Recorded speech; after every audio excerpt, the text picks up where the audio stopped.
Of course, viewers, you know that this week, all week, because it's International Women's Day tomorrow, March 8th. So all week we have been focusing on women and just highlighting all the wonderful things that some of our women, just some of our women, are doing with our space, both here on GMT and on the Tobago Updates Morning Show.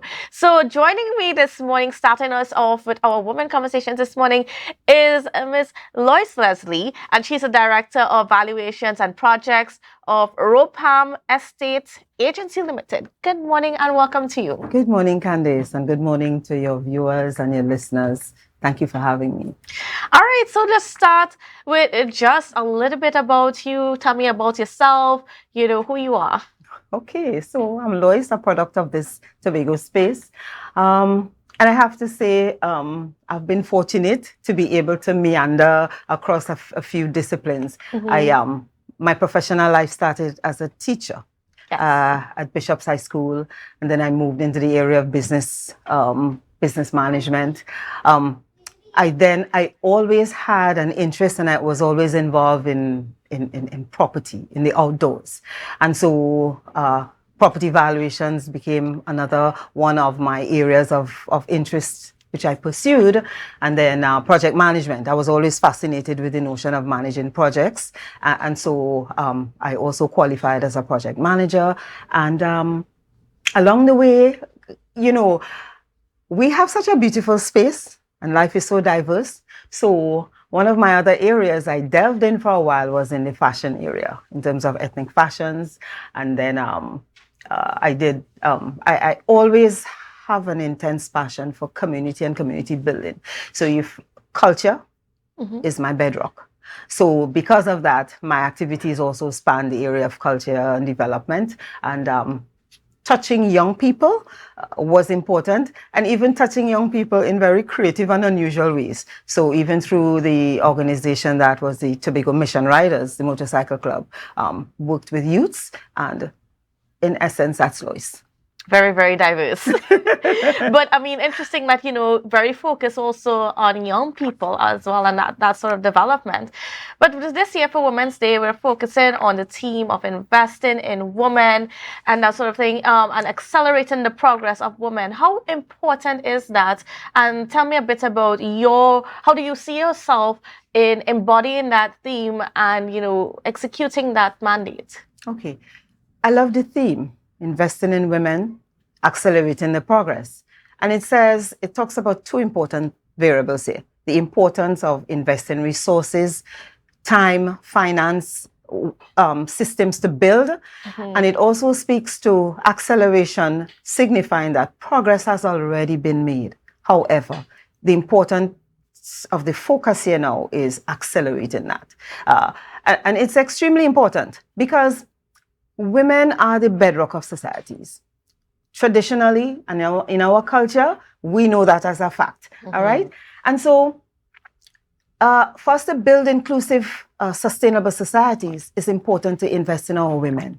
If we go back in our traditions, our grandparents, women occupied central roles in terms of the economics, the farming, the trafficking, and trafficking in a positive with a positive connotation now, And so we know the strength of our women. We also know we have a history of abuse of women, in our society, and we can't stick our heads in the sand. The statistics show that 1 in 3 women in our space experiences some sort of abuse, whether it's financial, physical, sexual, psychological, emotional. And so, as we are nurturers, it's important for us to be nurtured. Women also have ambitions. We're very ambitious.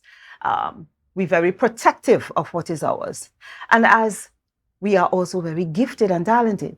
So when you marry those things together, it's important to provide a space, a platform to ensure that is nurtured and it explodes, and it all happens to the benefit of our space and by extension our nation. And our women are even doing absolutely marvelous things globally. And how does all of that fit into, your drive or your goals in the real estate industry and so on? And, how does women, like, or how do you use that to encourage women to develop themselves, especially financially, where that's concerned? Okay.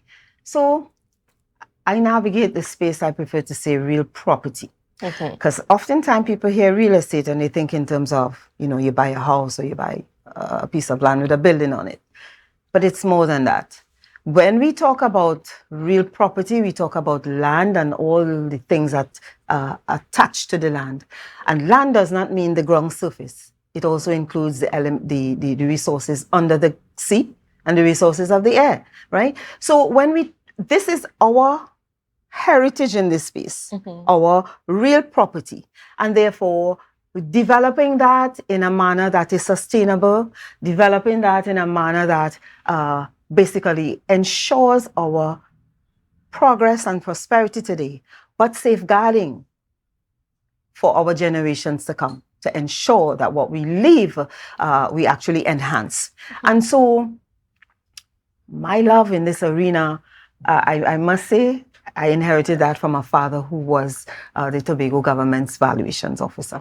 So even while I was at school, during my summer vacations, I was what you would call his real side chick, because that's where I spent my vacations, learning the land, having an appreciation and a love for our natural resources, our heritage. And so for me, it was just a natural gravitation and a movement into that area. It has been a male-dominated space for the most part. My encouragement to young women, our women folk, is challenge. Don't be afraid. If that's where your passion is, build yourself and doors will open.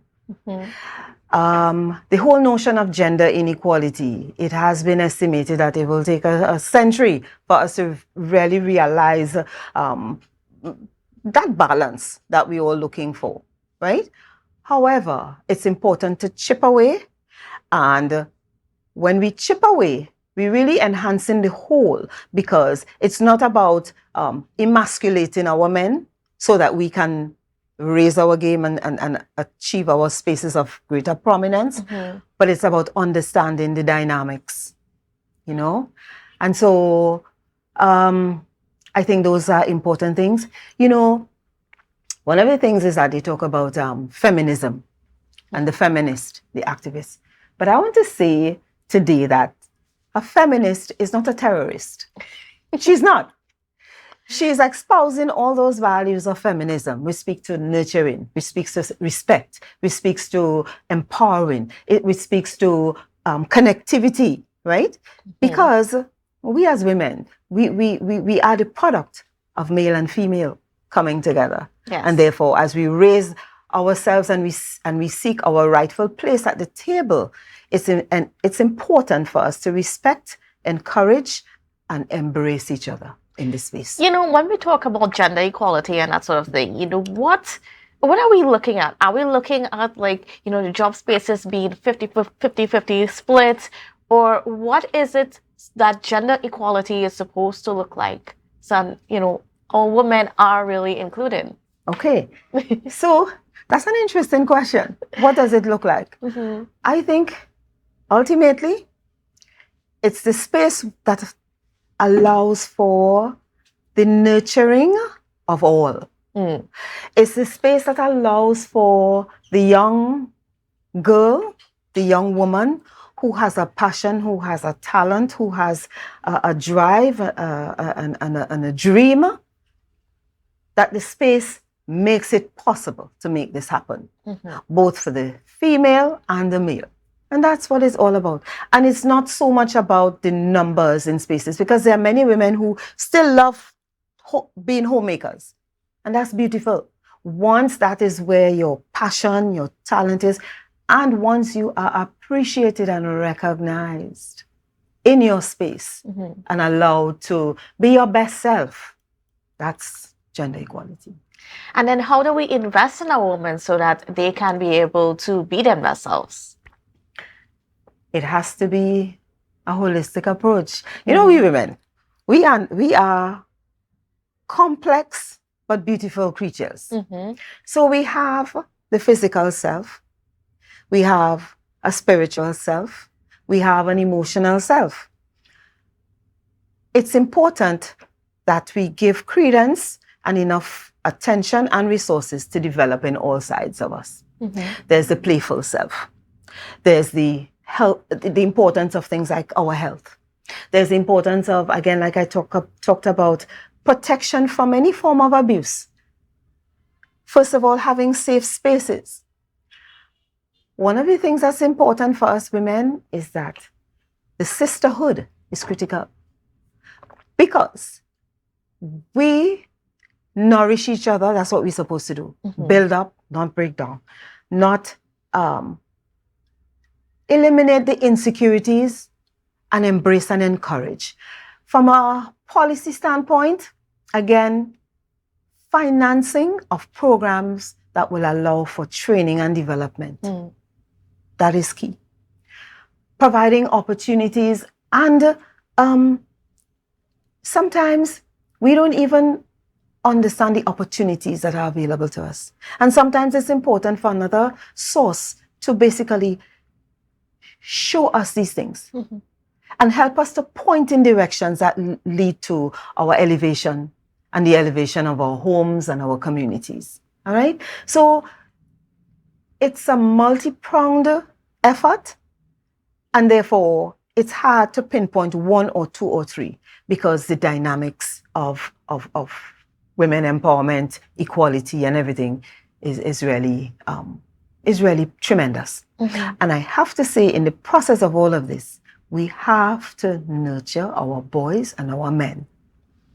Let's talk about that a little bit, and how important that is in terms of us women having that space that we need to be able to achieve any bit of our goals and dreams. Yes. And like I said, it's not competition, but it's complementary stuff. All right? And support. So, again, traditionally, we were the homemakers, but more and more, as our society has advanced, women have moved out of the home, but they're still in the home, but they're pursuing other career options, other financial options, and therefore, we cannot do it without the support, love, respect, and caring of our men. And so, oftentimes, there is the danger that our efforts and maybe sometimes our aggression seem to veer on the side of emasculating our men. And that's something that we really also have to be cognizant of, because men have issues just as we have as women. And in order for them to be that, again, still protector, provider, and every companion, all right, we have to ensure that their needs are met. So it's difficult to really separate the two, because one is so codependent, they're codependent on each other. And we would want to see the dynamism in this space where as we move the girls and the women forward, the boys are not left behind. We have to teach them sometimes how to love us. And we also have to understand a little better sometimes how to love our men and love our boys.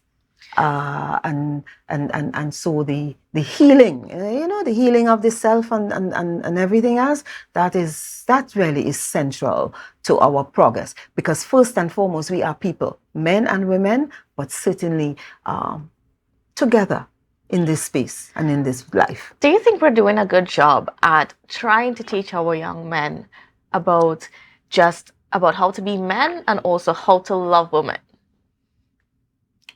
We are trying. We have challenges. Some of the challenges we have now are a little different, because the world is so connected now via the information age, and the influences that young men and women face now, they're different. So yes, we are, but the challenges are different. For example, Tobago, we now have a scenario where crime is an element in a way that we've never seen before. We kind of almost in shock right now, right? how do we wrap our arms around that whole issue of nurturing our boys and men and pointing them in positive, healthy ways when there are the negative influences that are so strong. You know, and so, but we have to come back to family basics. We have to come back to some of our traditional cultural values, right?